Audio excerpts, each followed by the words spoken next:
Julia Barreto Trinidor ng mga kaibigan. Ibinahagi ni Julia Barreto ang kanyang mga karanasan at pananaw ukol sa pag-ibig at pakikipagkaibigan. Ayon sa kanya, ang mga karanasan ay ang pinakamahusay na guro sa buhay.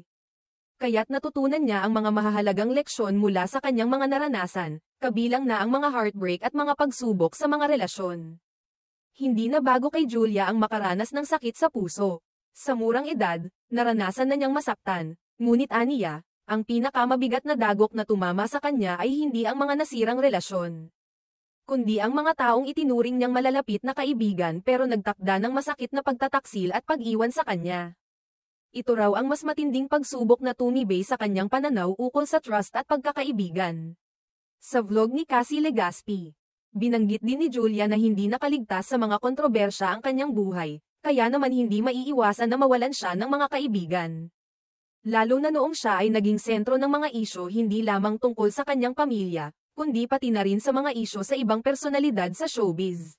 Sa kabila ng mga pagsubok, ipinaabot ni Julia ang kanyang pasasalamat na sa kabila ng mga sumuway at umiwas, may mga tunay na kaibigan pa rin siyang nanatili sa kanyang buhay.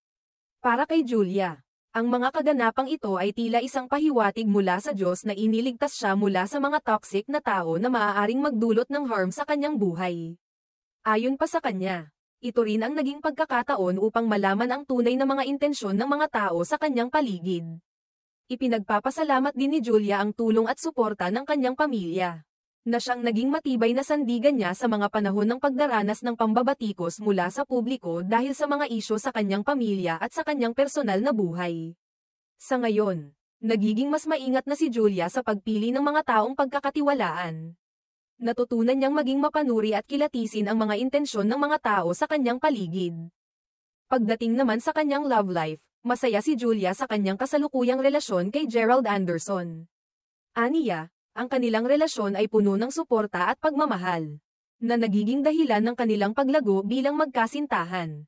Ayon kay Julia, ang kanilang matibay na ugnayan ay nakatulong sa kanilang personal na pag-unlad at pagtaguyod ng mas malalim na koneksyon. Nang tanungin kung paano nila pinananatili ang kasagraduhan ng kanilang relasyon sa harap ng publiko, sinabi ni Julia na bagamat mga public figures sila, pinipili lamang nilang ibahagi sa social media ang mga bagay na nararapat at hindi nakakapinsala sa kanilang privacy. Aniya, mahalaga pa rin ang pangangalaga sa kanilang pribadong buhay, lalo na't pareho silang artistang kilala sa mata ng madla.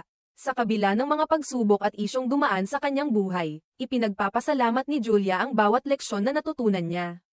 Sa ngayon, mas nakatutok siya sa mga bagay na mahalaga at nakapag-focus sa mga positibong aspeto ng kanyang buhay, tulad ng kanyang pamilya, mga tunay na kaibigan, at ang kanyang relasyon kay Gerald.